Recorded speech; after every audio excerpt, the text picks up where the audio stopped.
दिनांक 5 सप्टेंबर गुरुवार रोजी 11 वाजता तहसील कार्यालय वैजापूर येथे शेतकरी व कामगार यांनी संघर्ष योद्धा श्री अजय पाटील साळुंखे यांच्या समर्थनासाठी व नाहक मावळ्यांवर झालेले गुन्हे मागे घेण्यासाठी आंदोलन संघर्ष योद्धा श्री अजय पाटील साळुंखे यांच्या सन्मानार्थ हे जे आंदोलन इकडे पुकारण्यात आलेलं आहे त्या संदर्भात त्यांच्या स्वपत्नी अर्चना अजय पाटील साळुंखे यांच्याकडून आपण थोडक्यात मत जाणून घेऊ।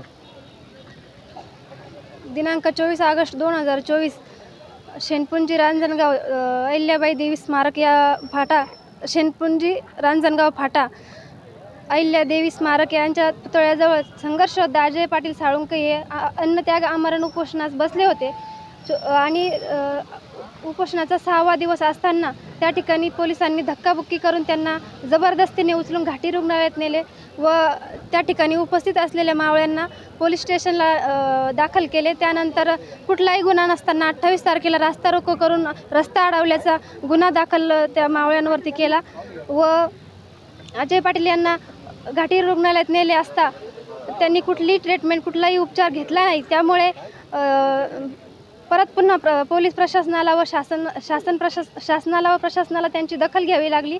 त्यानंतर प्रत्येक डिपार्टमेंटचं लेखी पत्र आलं व ज्या कामगार आणि शेतकऱ्यांच्या मागण्या होत्या आमरण उपोषणातील ज्या मागण्या होत्या त्या संदर्भात त्यांनी पत्र काढले आणि परत पुन्हा 11व्या दिवशी कॅमेरामन ज्योती सोमवंशी सहित प्रतिनिधी विजय त्रिभुवन गीते साहेब यांनी पुन्हा पोलीस फोर्स घेऊन त्यांना अजय पाटील यांना गाडीमध्ये बसवून परत पुन्हा उपोषणस्थळी दाखल केले व उपोषण सोडण्याची विनंती केली। त्यानंतर उपोषणही सुटले, परंतु जे 10-11 मावळ्यांवरती जे गुन्हे दाखल झालेले आहेत ते गुन्हे मागे घेण्यात यावे व त्यांनी जो लढा उभा केला त्यासाठी शेतकऱ्यांनी व कामगारांनी मोठ्या प्रमाणात साथ दिली। त्याचप्रमाणे त्यांच्या साथीने व त्यांच्या त्यागाने हा प्रश्न सुटला देखील।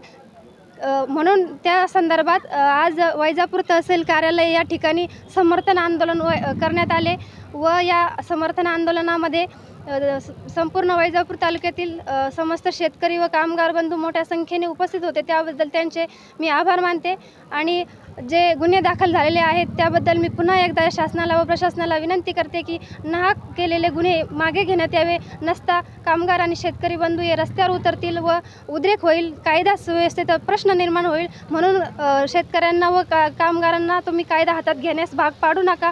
म्हणून जे झालेले गुन्हे आहेत ते लवकरात लवकर मागे घ्या।